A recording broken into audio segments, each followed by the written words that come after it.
जी अस्सलाम वालेकुम एवरीवन। उम्मीद करता हूँ आप सब लोग खैरियत से होंगे। चलें जी, कुछ ब्रेक आ गया था और आई वाज जस्ट कि कैजुअल हॉलीडेज़ चल रही थी, तो आई थॉट मैं भी थोड़ा रिलैक्स कर लूँ। आप लोगों के इंक्वायरीज़ में देख रहा था जो रूटीन्स में आ रही थी, और जो सबसे इम्पॉर्टेंट चीज़ थी वो पीपल जस्ट सरप्राइज के जी डिविडेंड अनाउंस हुआ महाना का, ये हो गया वो हो गया, लूट लिया डूब गए। सो आई कुड नॉट अंडरस्टैंड। तो उस पर भी बात करते हैं। सबसे पहले तो सेम रिक्वेस्ट कि आपको मैंने बताया भी था कि ग्रेजुअली मैं अली विज पे मूव करूंगा फ्यूचर में, और इस चैनल को प्लीज़ आप सब्सक्राइब करें, क्योंकि जो हमारा ये चैनल है इसको मैं ज़रा एजुकेशन और ट्रैवल की तरफ मूव करना चाह रहा हूँ, और इसको हम अपना फाइनेंस के लिए डिस्कस करेंगे, इस यूज़ करेंगे, ठीक है। तो अगर आपने अभी तक सब्सक्राइब नहीं किया तो प्लीज़ आप ALYWHIZ अली विज को आप सब्सक्राइब कर लीजिए। अब आ जाते हैं जी आपके मेन कंसर्न की तरफ। अली भाई मारे गए, लुटे गए, डूब गए, पता नहीं ले लिया, सारा कुछ चला गया। सो मुझे अजीब व गरीब किस्म की ईमेल्स और मैसेज और ये वो, तो आप लोगों ने, मुझे नहीं पता महाना वालों से चेक किया कि नहीं किया, लेकिन लेट मी एक्सप्लेन कि एक्चुअली हुआ क्या है। अच्छा, इस डिविडेंड को शायद आपने सही तरह अंडरस्टैंड नहीं किया। देखो, कभी भी जो डिविडेंड होता है ना, वो टैक्सेबल इनकम होती है।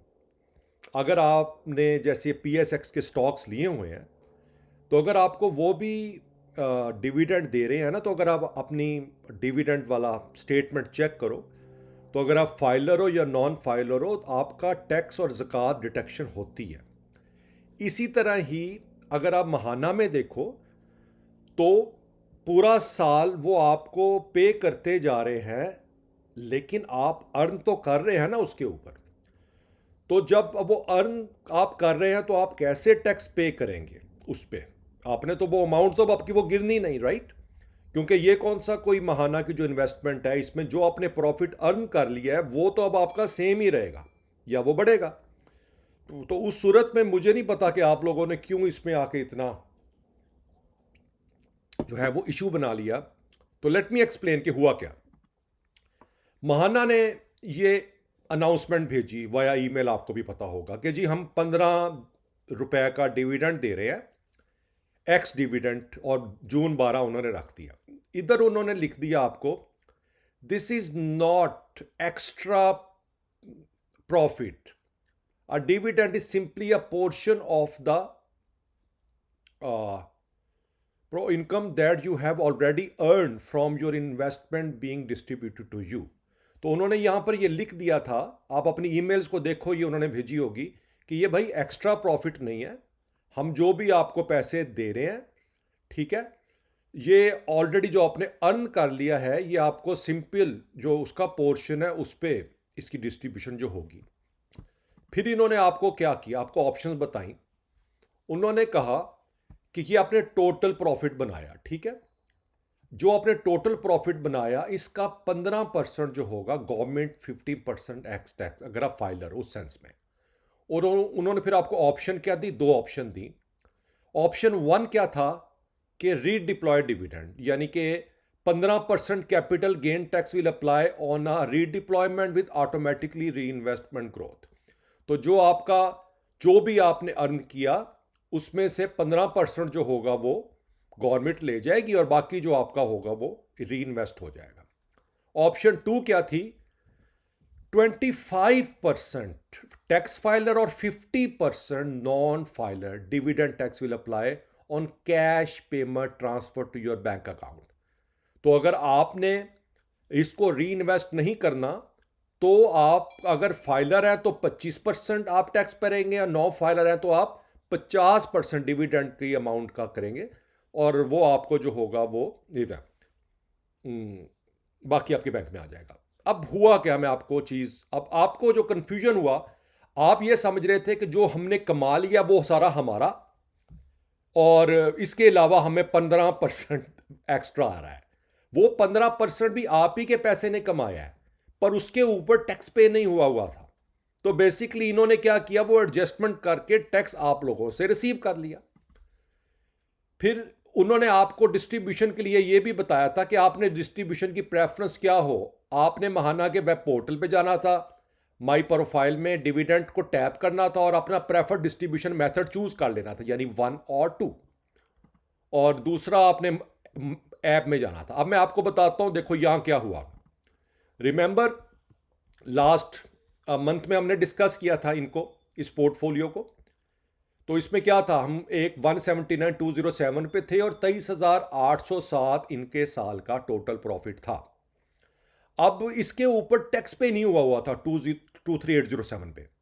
तो क्या किया यहां पर, अब आप देखो हुआ क्या कि 179,207 है, 23,807 टोटल अर्निंग है। इधर देखो कैसे गया। तो यहां पर क्या हुआ कि 179 नीचे गिरा और ये उन्होंने इसमें से काट लिया। अब रिसेंट क्या हुआ कि उन्होंने कहा कि जी हम आपका कैश डिविडेंड 21,194 था, इसमें आपका टैक्स कटा और ये 15,939 जो था वो आपका बकाया जो है वो आपका यानी कि बनता है। तो ये जो ग्राफ है बेसिकली 2907 का, ये गिर के चला गया हमारा तकरीबन, इसमें से 5,000 कुछ गिरा। तो ये अमाउंट जब आपको ऊपर जाती नज़र आ रही थी, ये यहाँ से नीचे भी गिरी। मैं इनसे लेटेस्ट स्क्रीनशॉट ले लूँगा, लेकिन नाउ यू कैन सी कि ये नीचे गिरा और गिरने के बाद ये अप्रॉक्सीमेटली जो है वो इस लेवल पर आ गया नीचे की तरफ। तो ये प्रॉब्लम हुआ यहाँ पर आके, जिसकी वजह से सारी की सारी confusion I. I am sure अब आपको आइडिया हो गया होगा कि आपने जो भी पैसा बनाया था, आपको उस पैसे के ऊपर इस डिविडेंड को पे करना था। आपका जो भी टैक्स का स्टेटस है, वो फाइलर है नॉन फाइलर है, उसी लिहाज से इसकी डिस्ट्रीब्यूशन हो जानी थी।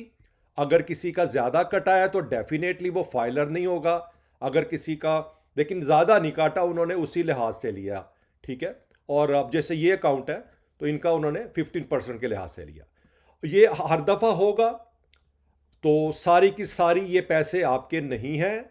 जो भी आपकी एनुअल रिटर्न होगा डिविडेंड के टाइम, आपको उस पर टैक्स पे करना पड़ेगा। अगर आप इस अमाउंट को विड्रॉ कर लेते हैं तो अल्टीमेटली वो कैलकुलेट तो करेंगे महाना वाले कि जी इतना आपका टैक्स बनता है, तो आपको वो देना पड़ेगा। अगर स्टिल भी कोई डाउट हो, feel free to let me know, मैं फर्दर एक्सप्लेन कर दूंगा नेक्स्ट वीडियो में, ठीक है। तो जो हुआ है वो ठीक हुआ है।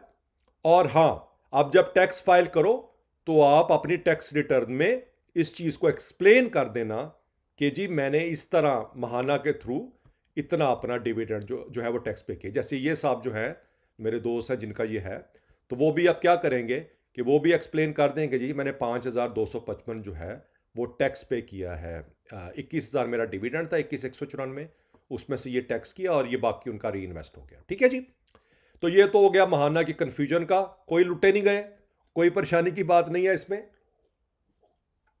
मेरा गला आज ना ज़रा थोड़ा सा सूखा सा हुआ, तो that's why I am just taking that.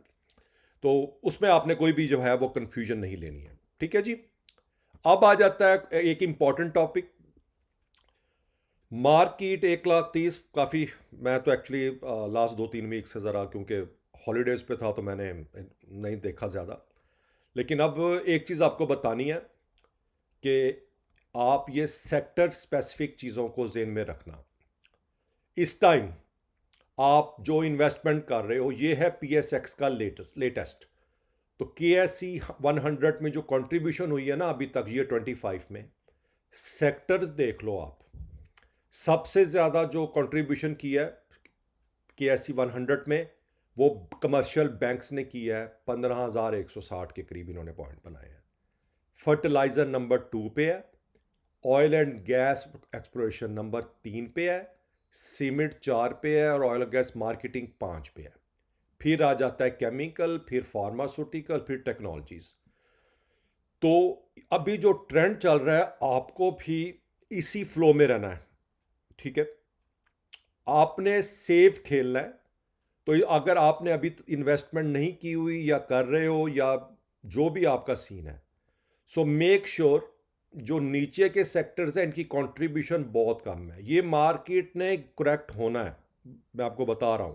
इसमें अभी गैप बहुत है, करेक्शन आएगी किसी वक्त में भी। हाँ, क्योंकि आपका इंडेक्स एक्स नहीं होता, डिविडेंड के बावजूद आपका डिविडेंड जब पे होता है तो स्टॉक प्राइस तो गिर जाती है, आपका इंडेक्स एक्स नहीं होता।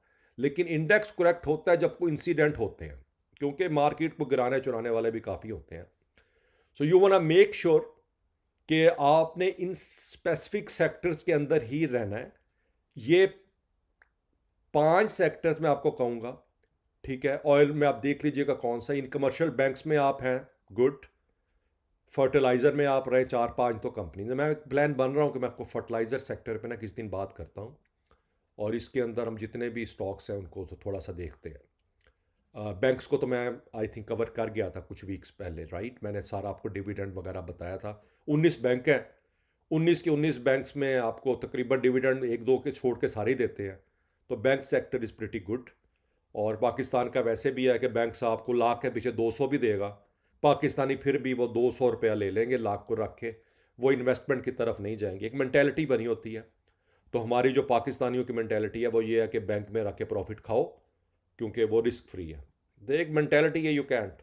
हालांकि क्या दे रहा है इस वक्त लाख के पीछे, अगर आप देखो बैंक आपको टैक्स काट कूट के लाख के पीछे क्या आ रहा है।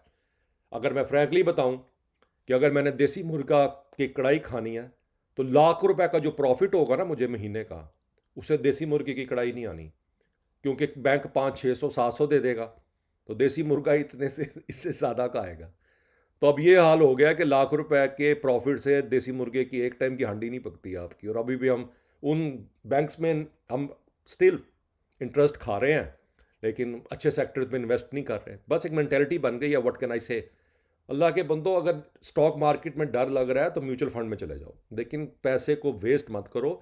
इन्फ्लेशन भी बीट नहीं हो पा रही है, जस्ट बी केयरफुल, ठीक है। तो ये सेक्टर होगा। तो बाकी होपफुल इंशाल्लाह ताला हम बैक नाउ, वीकली आप लोगों से गपशप चलती रहेगी।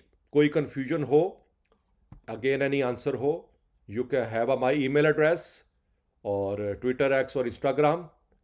और इसके अलावा again please subscribe this news channel Ali Vij, और आपसे फिर नेक्स्ट वीडियो में मुलाकात होती है, ठीक है। चलें, अपना ख्याल रखिएगा, टेक केयर।